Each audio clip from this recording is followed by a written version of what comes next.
Good afternoon, everybody. How you doing? As you can see, there's nothing up here because there was nothing here. I'll tell you how this came to be. So first of all, thank you, and I hate you, Anastasia. But we were having a conversation in the little courtyard yesterday, and I bumped into Simon. I've seen him around a bunch. I love him. I always tell you I have the biggest brain crush on you.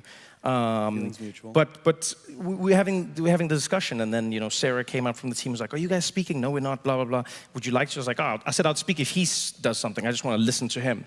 And then Anastasia was like, "I heard you," and now here we are. So I'm not going to waste anybody's time because I'm sure many of you will agree with me. But if you don't know, this man right here is honestly one of the greatest thinkers of our generation.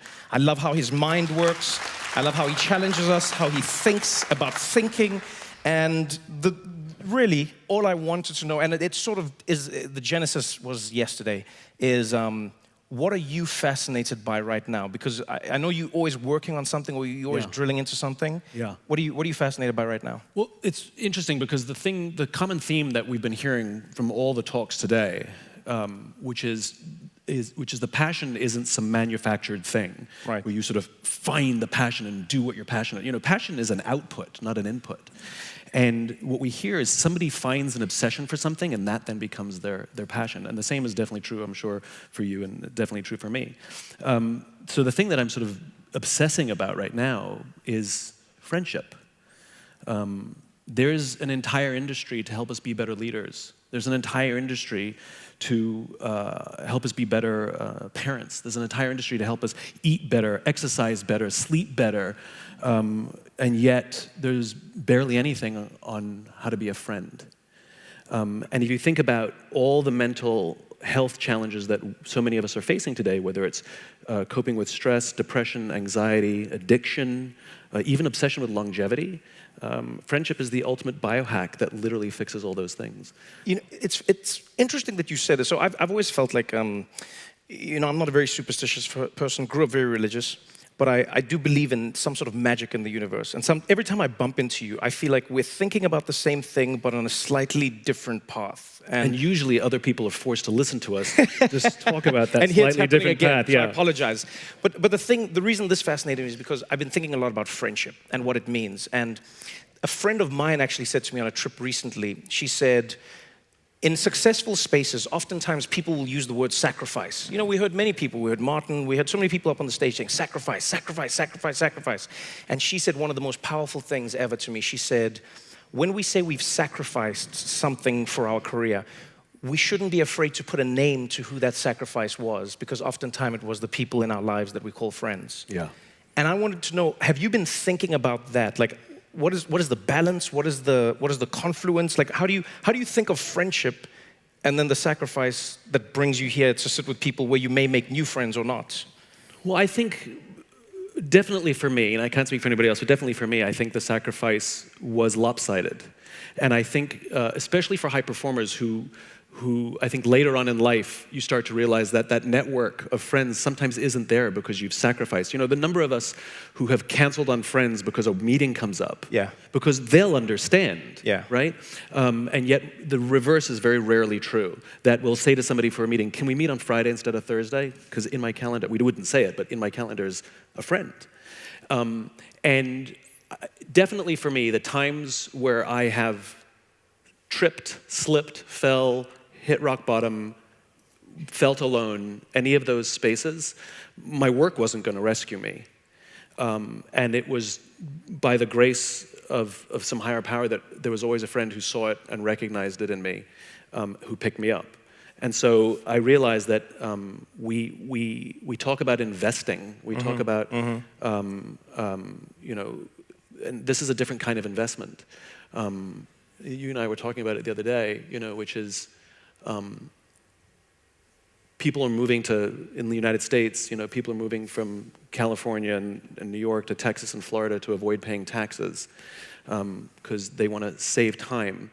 And yet, where else, I want it to be the reverse. I'm not worried about saving the money, to be in a place I don't want to live. Right. I want to live with the people I love, and if it costs more, and by the way, by cost, I mean that maybe I won't achieve that thing, or maybe I'll miss that deadline, or maybe I'll miss that quarter.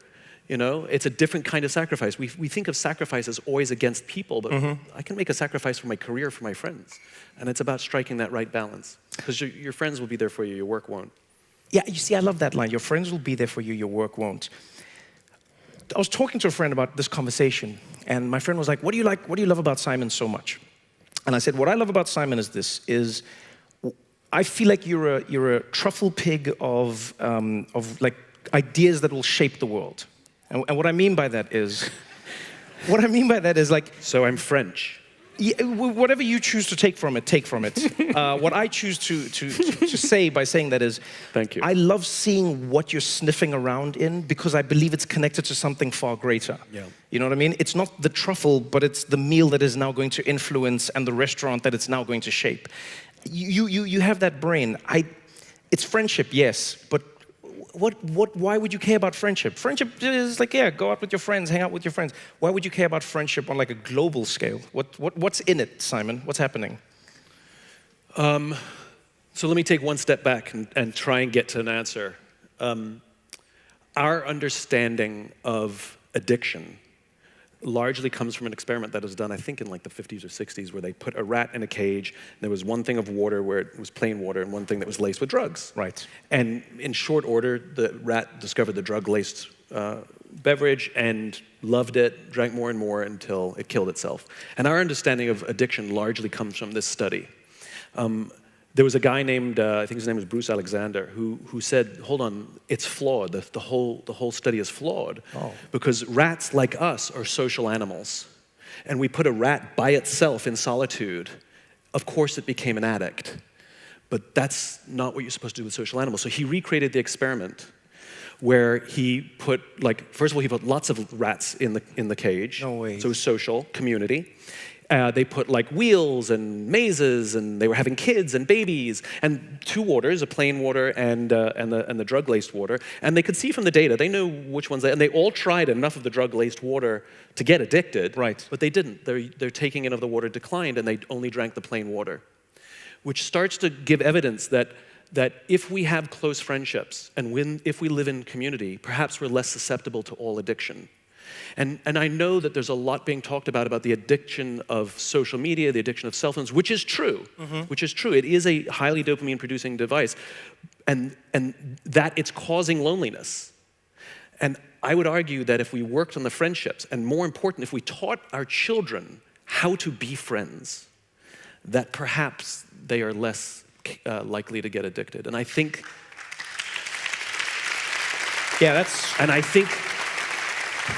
So when you talk about what's the global responsibility, yeah. we're teaching people how to do everything. You know, we're finding the hacks for everything. The one thing we aren't doing is the old-fashioned, hard, slow thing of making friends.